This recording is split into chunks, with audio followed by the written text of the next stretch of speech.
नमस्कार दोस्तों, excellent coaching centre में आप सभी का स्वागत है। मैं हूं सुनील कुमार। जैसा कि प्रीवियस क्लास में हम लोग 3.4 के क्वेश्चन सोल्व कर रहे थे। हाँ, उसमें कुछ क्वेश्चन आप लोग को एसडब्ल्यू बनाने के लिए दिए भी थे और बोले भी थे कि जो आप लोग को समझ में ना आए, जो आप लोग से ना बने, वो क्वेश्चन पूछ लीजिएगा। तो कुछ स्टूडेंट ने मुझसे क्वेश्चन पूछा।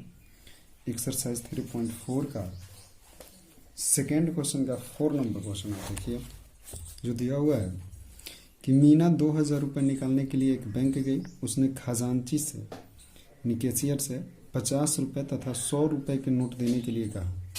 मीना ने कुल 25 नोट प्राप्त किए। ज्ञात कीजिए कि उसने 50 रुपये और 100 रुपये की कितने कितने नोट प्राप्त किए। मान लेते हैं कि 50 रुपये के नोट की संख्या x तथा 100 रुपये के नोट की संख्या y है। आप मान लीजिए।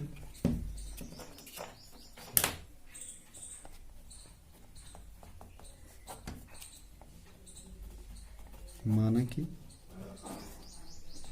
50 रुपये तथा 100 रुपये के नोटों की संख्या क्रमशः x तथा y है। 50 रुपये तथा 100 रुपये के नोटों की संख्या कितना है? x तथा y है। अब प्रश्न से आते हैं। प्रश्नानुसार बोला जा रहा है कि मीना जो बैंक गई है उसे टोटल 50 और 100 रुपये के टोटल नोट मिलाकर उसे 25 नोट प्राप्त हुए हैं। तो x प्लस y बराबर कितना? 25। ये आपका हुआ इक्वेशन नंबर फर्स्ट। सेकेंड का आता है पुनः प्रश्न से।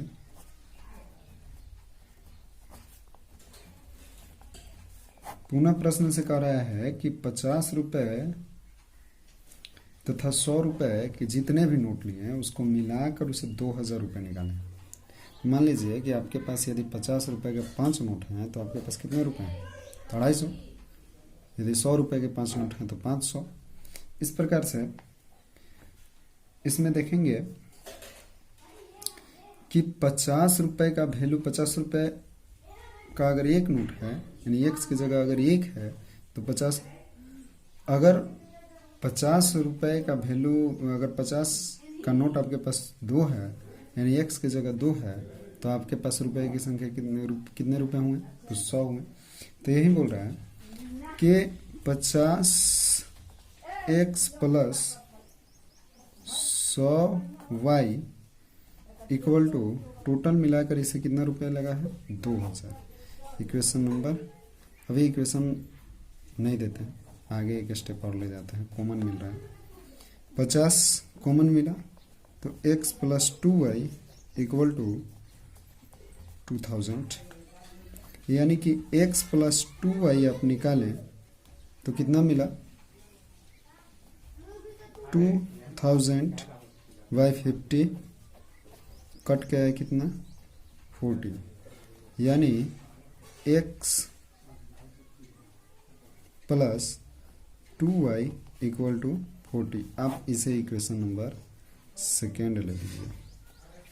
अब विलोपन विधि से आप बना दीजिए, क्योंकि यहाँ भी आपका x है, यहाँ भी आपका x है, दोनों बराबर है।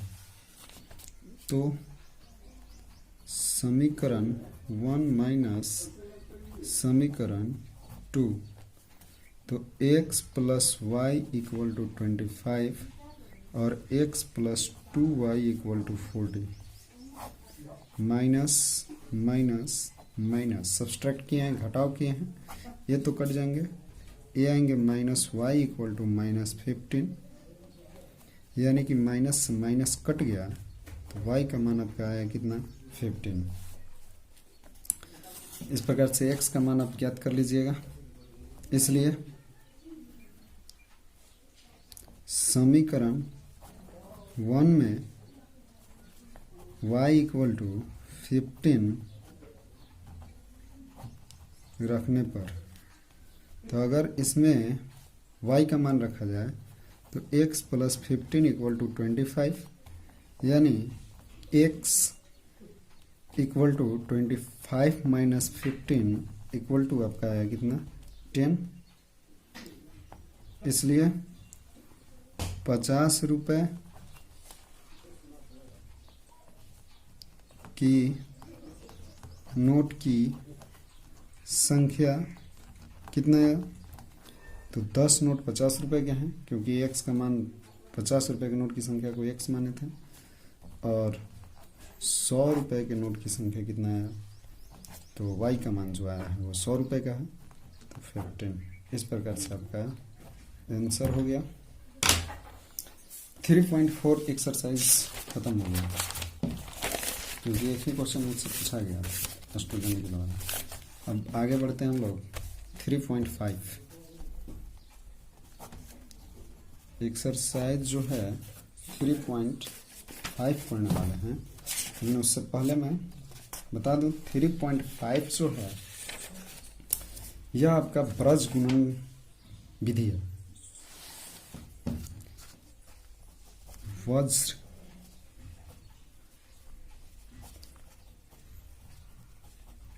गुणन विधि। आप देखिए वज्र गुणन विधि होता क्या है वज्र गुणन विधि।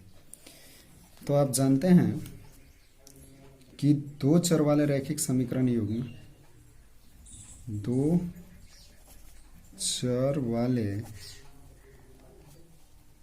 रैखिक समीकरण युग्म का व्यापक रूप, दो चर वाले समीकरण युग्म का व्यापक रूप क्या होता है, तो a1x plus b1y plus c1 equal to 0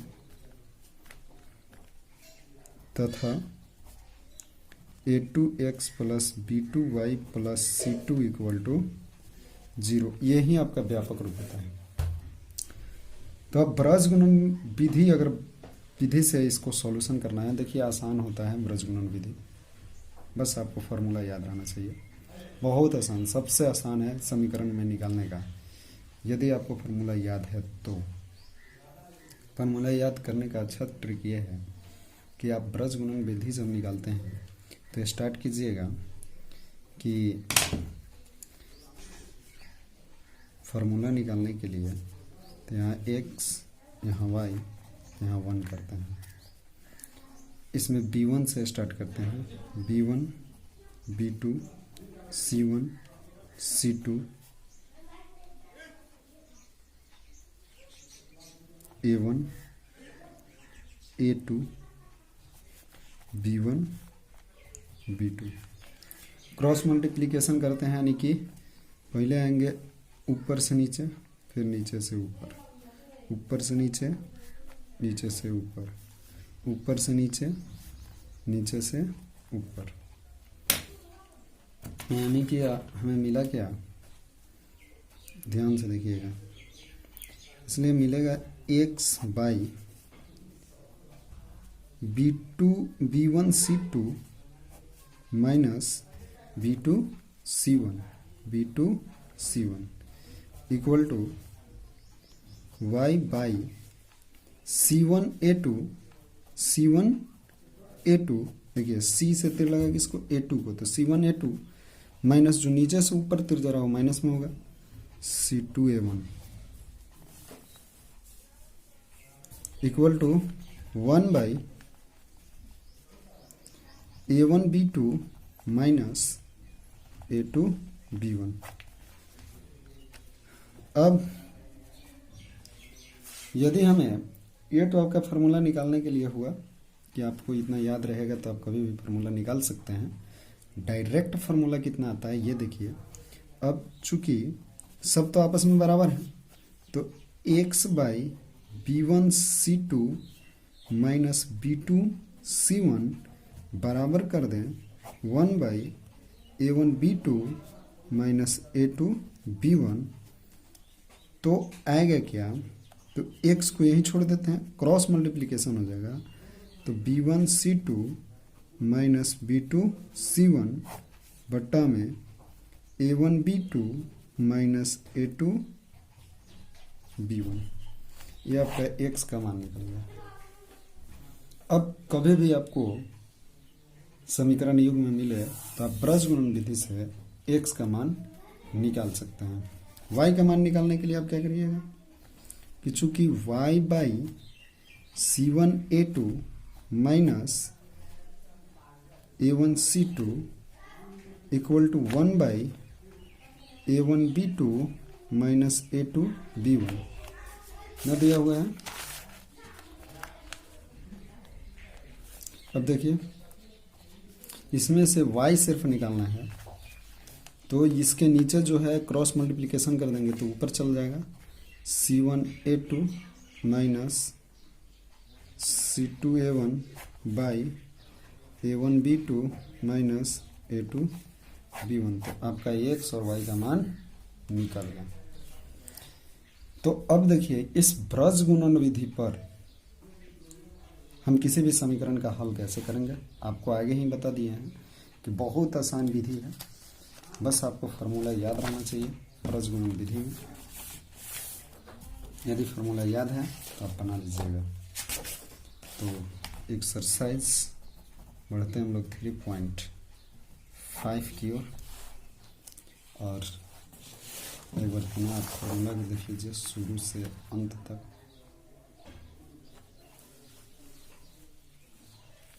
ये है पुनः। अब हम लोग आगे बढ़ते हैं एक्सरसाइज में। एक्सरसाइज 3.5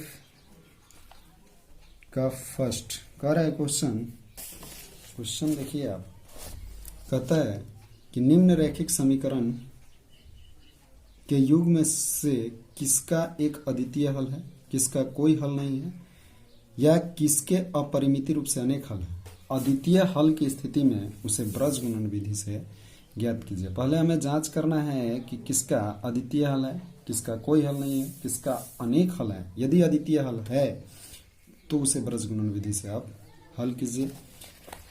आते हैं पहला क्वेश्चन पर। फर्स्ट क्वेश्चन जो दिया है समीकरण युग्म में x minus 3y minus 3 equal to 0, और इसमें दिया है 3x minus 9y minus 2 equal to 0। ध्यान दीजिएगा, इसे इक्वेशन नंबर फर्स्ट और इसे इक्वेशन नंबर सेकंड मान लेते हैं। पहले तो हमें जांच करना है कि इसका अपरिमित रूप से अनेक हल हैं, अद्वितीय हल है या कोई हल नहीं है। इसके जांच करने के लिए वही फार्मूला जो आपको पीछे एक चार्ट में बताया गया है, उस चार्ट को उस दिन ही बोले थे कि आप याद कर लीजिएगा, क्योंकि बहुत ज़रूरी है। यहाँ भी उसकी ज़रूरत पड़ गई। a1 का मान आपका 1 आया, b1 का मान यहाँ दिया है -3, c1 का मान आपका दिया है -3। अब देखिए a2 का मान दिया है 3, b2 का मान दिया है -9 और c2 का मान दिया है -2। इसलिए अब आप जानते हैं कि a1 बटा a2, b1 बटा b2 और c1 बटा c2 का तुलना करते हैं।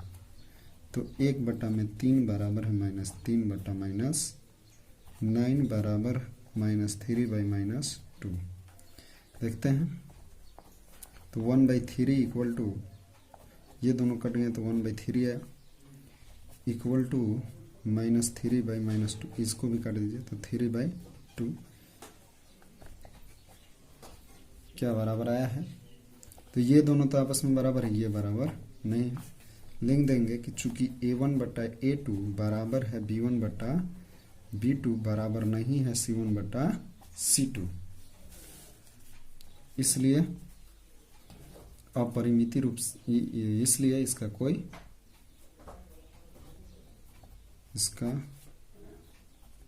कोई हल नहीं है। जब हल है ही नहीं तो हमें आगे बनाना ही नहीं। चलिए अब एक ऐसा समीकरण लेते हैं जिसका अद्वितीय हल है, यानी सिर्फ और सिर्फ एक हल है। वैसा हम समीकरण लेते हैं।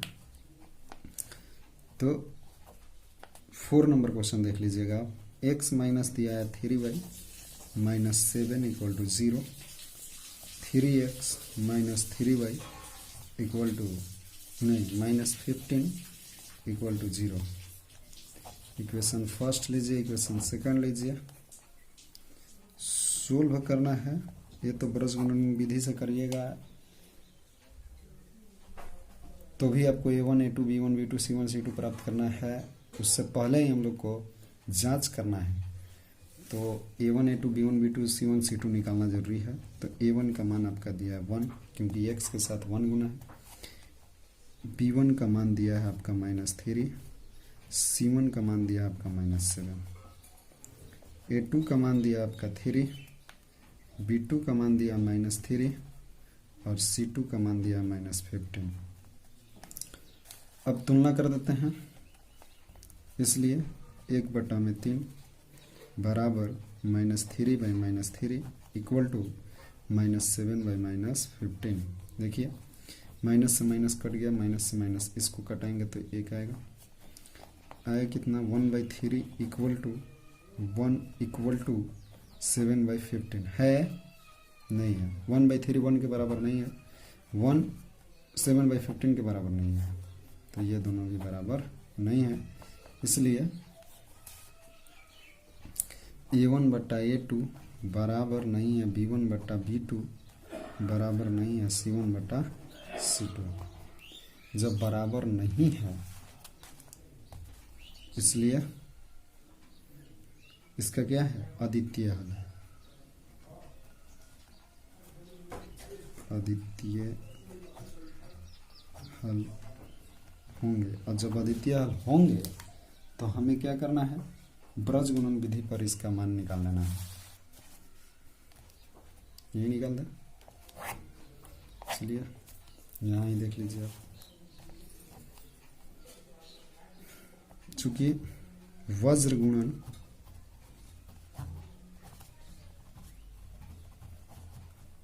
विधि से x इक्वल टू होता है क्या, b1c2 minus b2c1 by a1b2 minus a2b1। ठीक है, इस पर मान रख दीजिए आप। b1c2, b1 का मान कितना दिया है -3 और c2 का मान कितना दिया है -15। आगे बढ़ते हैं। आपका b2 का मान कितना दिया है, तो दिया है -3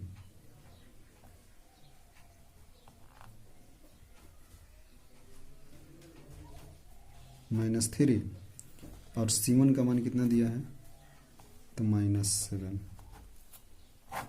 बाई a1 का मान कितना दिया है 1, a2 का मान b2 का मान कितना दिया है -3 माइनस कर a2 का मान कितना दिया है, तो 3 और फिर बोला है b1 का मान कितना दिया है, तो -3।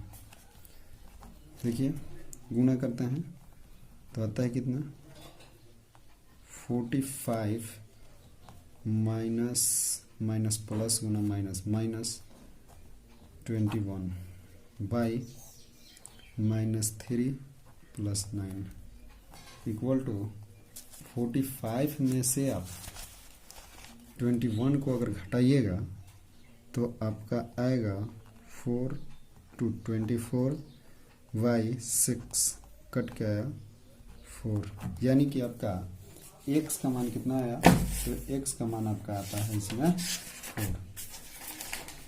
तो संभवतः आप, उम्मीद है कि आप y का मान निकाल लीजिएगा।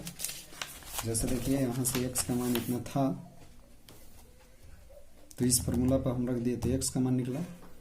y का फार्मूला इतना है, इस फार्मूला पर आप रख दीजिएगा तो y का मान निकल जाएगा। इस प्रकार से आप 3.5 का फर्स्ट क्वेश्चन सोल्व कर लीजिएगा। अब हम सेकेंड क्वेश्चन की ओर बढ़ते हैं।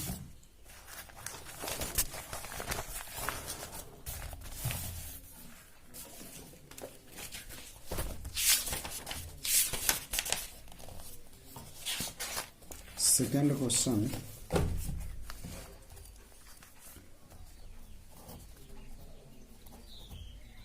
भी है ये एग्जाम की दृष्टि से कह रहा है, ध्यान से क्वेश्चन देखिएगा।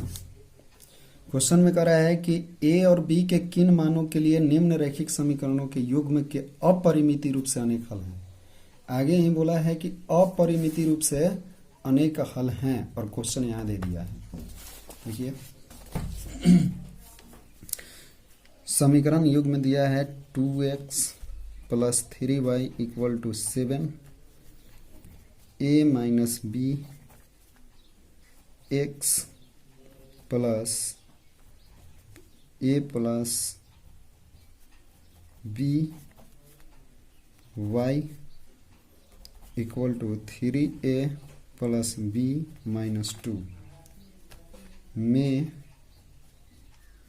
क्या बोला है, a तथा b के किन मान के लिए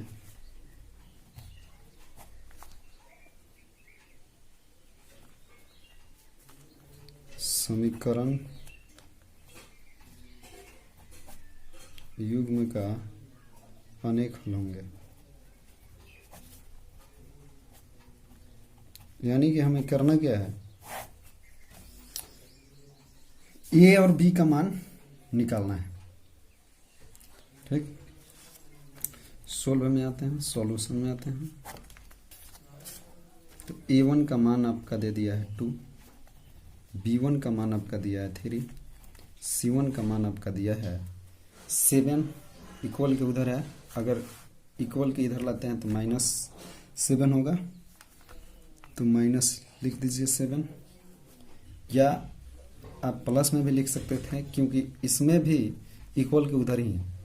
ठीक ना, माइनस ले लिया तो माइनस ही लिखेंगे। a2 = a - b, b2 = a + b और c2 = कितना दिया है, तो माइनस इसके आगे लगा दिया है क्योंकि इक्वल के उधर है।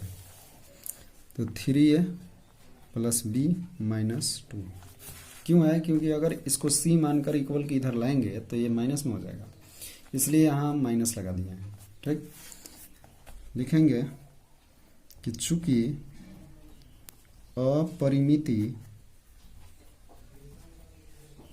अपरिमित रूप से अनेक हल हैं। क्या है, अनेक हल हैं। जब अनेक हल होता है इसलिए a1 बटा a2 बराबर होगा b1 बटा b2 बराबर होगा c1 बटा c2। जब अनेक हल होंगे तो a1 बटा a2 बराबर होता है b1 बटा b2 बराबर होता है c1 बटा c2 के। a1 का मान रखिए तो 2, a2 का मान रखिए तो a - b दिया है। अब आगे बढ़ते हैं। b1 का मान देखिए, b1 का मान 3 है, b2 का मान a + b है। अब आगे बढ़ते हैं, इक्वल टू c1 का मान -7 है और c2 का मान -3a + b - 2 है। माइनस से माइनस कट गया। देखिए तीनों आपस में बराबर है तो कोई दो को आपस में बराबर कीजिए, इसलिए 2a - b बराबर 3a + b। क्रॉस मल्टीप्लिकेशन होगा तो 2 × a + b = 3 × a - b equal to आया 2a + 2b = 3a - 3b। यहाँ आता कितना है, तो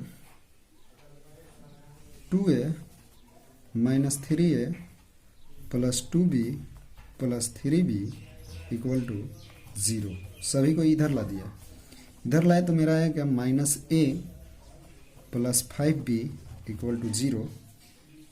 इसको मान लेते हैं हम equation number first.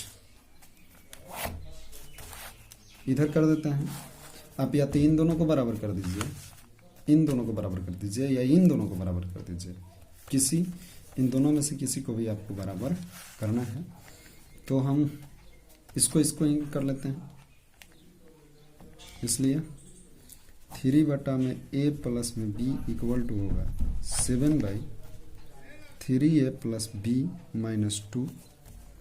Cross multiplication करते हैं तो 3 से ये सभी गुना होंगे, तो 3a plus b minus 2 equal to 7 into a plus b। गुना करते हैं तो 9a plus 3b minus 6 equal to 7a plus 7b।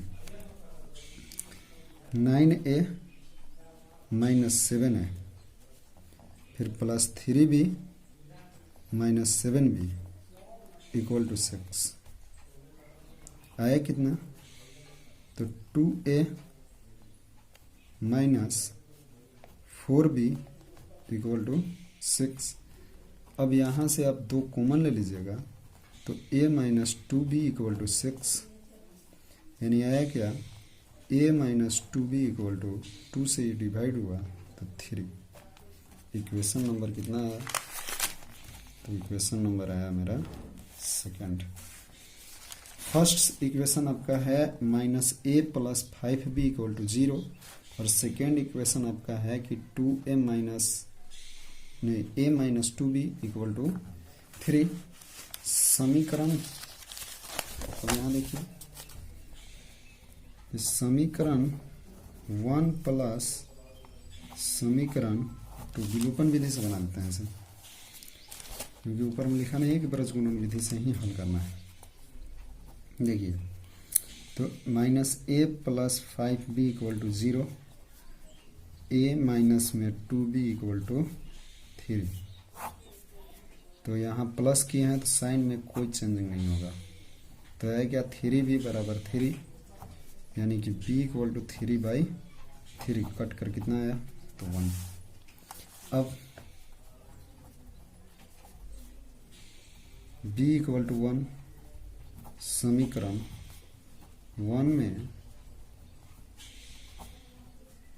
रखने पर, समीकरण 1 में हम किसका मान रख देते हैं, b का, तो आएगा क्या, माइनस a प्लस में 5 इंटू 1 इक्वल टू 0, यानी minus a equal to minus 5, minus से माइनस कैंसिल हो गया, a इक्वल टू 5। तो यही हमें ज्ञात करना था, a और b का मान ज्ञात हो गया। दूसरा क्वेश्चन थोड़ा समझा देते हैं, आप घर पर बनाने का प्रैक्टिस कीजिएगा। दूसरा क्वेश्चन भी आई। सेकेंड क्वेश्चन देखिए क्या कहता है। सेकेंड क्वेश्चन कहता है कि के किस मान के लिए निम्नलिखित समीकरणों के युग्म का कोई हल नहीं है। कोई हल नहीं है ये बताना है। कोई हल नहीं है का आपको सूत्र बताया गया है कि a1 बटा a2 बराबर होता है b1 बटा b2, बराबर नहीं होता है c1 बटा c2 के। उस फार्मूला पर हम इसे रख देंगे और रखने के बाद k का मान हमें प्राप्त हो जाएगा। तो उम्मीद है कि आप इसे बना लीजिएगा, और यदि आपसे नहीं बने तो पूछिएगा, कल हम बताएंगे। तब तक के लिए नमस्कार, थैंक यू।